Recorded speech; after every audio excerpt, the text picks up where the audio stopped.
जमीन और आदिवासियों के विशेष अधिकारों की बात क्यों नहीं कर सकता?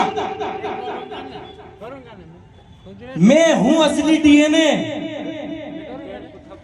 मैं हूं असली आदिवासी। मैं गर्व से कह सकता हूं मैं असली आदिवासी हूं, क्योंकि मेरा काम ऐसा करा है कि आदिवासी बोलने के लिए मेरे आने वाले समय में मैं मर भी जाऊंगा तो मेरे नाम की धार डलेगी। ये है मेरा असली डीएनए, मेरा असली खून। इन्होंने 47 साल, इन्होंने 25 साल में बलिदान दिया। ना छिटू किरण ने भील के लिए बलिदान दिया, ना भिलाली के लिए बलिदान दिया। उसने आदिवासी समाज के लिए दिया था। आदिवासी समाज अस्तित्व, अस्मिता उसको बचाने के लिए लड़ाई लड़ी थी। उसने इसलिए लड़ाई लड़ी थी कि मेरा समाज डीजे के पीछे कुत्ते के जैसा नाचेगा। अगर ऐसी लड़ाई उसने लड़ी होती और वो असल सिद्धांत जीते होते तो धिक्कार है मेरे को आदिवासियों पे। हमको नाचने के लिए होली मिली, हमको दिवाली मिली, हमको सारे त्योहार मिले, हमको पंचमी सप्तमी दशमी सब मिले, लेकिन तुमको क्या मिला? तुम्हारे जीवन का सिद्धांत क्या मिला? खुद तुम्हारी छाती छोड़ के बताओ, तुमने अब तक 34 से 35 साल में तुम्हारे आदिवासी समाज के लिए क्या किया? बाहर की जिम्मेदारी है वो संयुक्त राष्ट्र संघ ना ही मेरे बाप ने दिया ना तुम्हारे बाप ने दिया, लेकिन ये हमारी एकता को बनाए रखने के लिए संयुक्त राष्ट्र संघ ने हमको ये अधिकार दिया कि आओ 9 अगस्त को आदिवासी समाज बैठ करके आदिवासी जल जंगल जमीन की बात कर लो। जमीन किसकी जा रही है? ना वाणिये की जा रही है, ना बनिये की जा रही है, ना मुस्लिम की जा रही है, ना ईसाई जैन धर्म की जा रही है। आदिवासी जा रही है, जमीन जा रही है तो आदिवासियों की जमीन जा रही है, किसी के बाप की जमीन नहीं जा रही है। मतलब ये लड़ाई तुम्हारे बाप की है, ये लड़ाई तुम्हारी है, ये लड़ाई हमारी है। ये लड़ाई आदिवासी अस्तित्व, अस्मिता, मान सम्मान को बचाने की लड़ाई है। और अगर तुम इस लड़ाई में शामिल नहीं हो सकते तो घर में बैठो, मत आओ सामने। लेकिन इस कार्यक्रम को आदिवासी जन जागृति को लाने के लिए जिसने माध्यम बनाया है, जिसने संकल्प लिया, उस लोगों का स्वागत दो। आज हमारे साथ कर्मचारी, अधिकारी, शिक्षक वर्ग है ना, चपरासी, चौकीदार, पुलिस, डॉक्टर, नर्स सब है। सबका साथ है, सबका सहयोग है। अगर तुम जैसे छपरियों से समाज हित की बात नहीं कर सकता तो कोई दिक्कत नहीं है, कर लेंगे। हमारे साथ धंधे वाले हैं, हमारे साथ नौकरी वाले हैं, हमारे साथ अपंग शिक्षक आके हमारी बात सुन सकता है। तो धिक्कार है तुम जैसे नौजवानों को जो तुम 2 घंटे 7 घंटे बैठ के समाज की बात नहीं कर सकते। उल्लू आज हमारे साथ धार जिले से आए, बड़वानी जिले से आए। क्यों आए भाई बताओ, क्यों आए?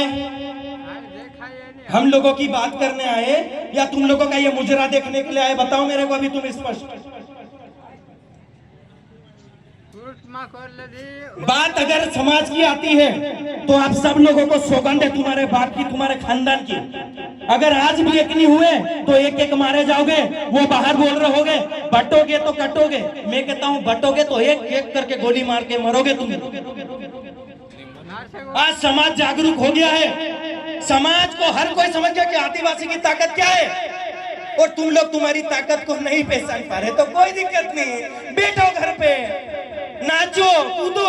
लेकिन अगर इससे तुम्हारे संविधान, तुम्हारे हक अधिकार, तुम्हारे जाति प्रमाण पत्र बच जाए तो बता देना, लिखित में दे देना, मुझे मुड़वा दूंगा। तुम्हारे नाचने से अगर तुम्हारे जाति प्रमाण पत्र बच रहे हो तो छोड़ दूंगा मेरी वकालत, छोड़ दूंगा मेरी LLB, छोड़ दूंगा समाज का ठेका लेना, समाज के लिए काम करना। अगर तुम तुम्हारी जमीन बचा लो, अगर नाच कूद के तुम्हारी जमीन बचा लो तो छोड़ दूंगा समाज का काम करना। हम लोगों के पास समय था कि ठीक है मैं भावुक हो जाता हूँ थोड़ा थोड़ा।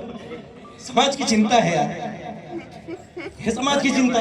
इंदौर पढ़ा लिखा हूँ, लॉ पढ़ी है, विधि पढ़ी है, कानून की पढ़ाई कर रहा हूँ, तो थोड़ा सा दुख होता है यार। मैं क्यों पढ़ रहा हूँ? मैं आराम से बैठ के मेरे कोर्ट बैठ के मेरा धंधा पानी कर सकता था, लेकिन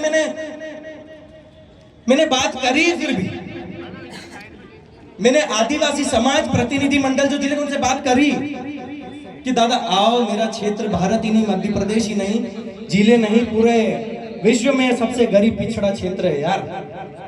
तुम लोगों को शर्म आनी चाहिए, ये चीजें करते तुमको शर्म नहीं आ रही क्या? या तो तुम्हारा DNA मिलावटी है या तुम्हारे खून में आदिवासियत खत्म हो गई। आदिवासियत खत्म हो गई मतलब मुश्किल है तुम्हारी जमीनें बचना। हम तो नौकरी कर लिए, पढ़ लिए, तो हमारा तो परिवार चला लेंगे, सब धक्का लेंगे। तुम्हारी सोच लेना भैया, क्योंकि आज चांदपुर क्षेत्र में आप लोगों ने साबित कर दिया है कि यहाँ पे आदिवासियों को समाज की बात करने की जरूरत नहीं, यहाँ पे आदिवासियों को रोड पे प्रदर्शन करने की जरूरत है। आजकल तो रोड पे भगवान भी नाच रहे हैं, देख ही लिया आप सभी लोगों ने। बहुत अच्छी बात, बहुत बहुत धन्यवाद। आज आपने एक सामाजिक कार्यकर्ता को इतना अच्छा मौका दिया आपने, और समाज के सामने आपने इतनी अच्छी छवि रखी, उसके लिए बहुत बहुत आभारी हूँ। लेकिन उसके बावजूद भी जैसे नितेश दादा ने कहा है, कोई भी मुंह उठा के समाज के नाम पे हमसे पास कोई नहीं आएगा। कोई ये नहीं बोलेगा कि दादा मेरी गाड़ी पकड़ ली है, कोई ये नहीं बोलेगा कि दादा मेरा डीजे पकड़ लिया है, कोई ये नहीं बोलेगा कि दादा मेरा कच्ची का केस बनाया है, कोई ये नहीं बोलेगा मेरी ताड़ी का केस बनाया है। स्वर्गीय प्रधानमंत्री अटल बिहारी वाजपेयी जी कह के गए हैं, वो सत्ताएं आएगी जाएगी, पार्टियां बनेगी बिगड़ेगी, लेकिन इस देश का लोकतंत्र जिंदा रहना चाहिए। लेकिन अगर इस लोकतंत्र को अगर आप मजबूत नहीं समझ रहे हो तो धिक्कार है तुम्हारे लोकतांत्रिक इस व्यवस्था पे। विक्रम सिंह को बहुत बहुत धन्यवाद। अगर किसी को बुरा लगा तो माफी चाहूंगा। सम्मान्य जिला कोर कमेटी से इसलिए माफी चाहूंगा क्योंकि वास्तविकता में मैं 2019 से काम कर रहा था, और मैं चाह रहा था कि इस क्षेत्र में किसी सामाजिक संगठन से जुड़ करके मैं इस क्षेत्र में जन जागृति लाऊं। मैं सोचता हूं कि कर्मचारी वर्ग आगे बढ़ करके आए, कोई बेरोजगार व्यक्ति कुछ बढ़ करके आए, कुछ करे, ये सिद्धांत था मेरा। कोई दिक्कत नहीं है, वो माँ बाप के गुण थे कि ना जात देखी ना धर्म देखी। हॉस्पिटल से शुरू से उन्होंने सेवा भाव चुनी, तो हम बचपन से वही देख के आए, तो वही सीख लिया। कोई दिक्कत नहीं। बहुत बहुत धन्यवाद, आप सभी का आभार है कि आप लोग ने इस कार्यक्रम में बढ़ चढ़ के हिस्सेदारी की है। उम्मीद है कि आप लोग इस लोकतांत्रिक लड़ाई में आप हमेशा बढ़ कर के, और एक संवैधानिक हक की लड़ाई में आप हमेशा आगे आएंगे, बात करेंगे, और आने वाले समय में बहुत अच्छा समाज के लिए काम करेंगे। बहुत बहुत धन्यवाद। एक बार सभी के लिए, अगर असली आदिवासी थे तो एक बार जोर से नारा हो जाए, एक तीर एक कमान, एक तीर एक कमान, अमू अखार, अमू अखार। बहुत बहुत धन्यवाद, आभार जी। जो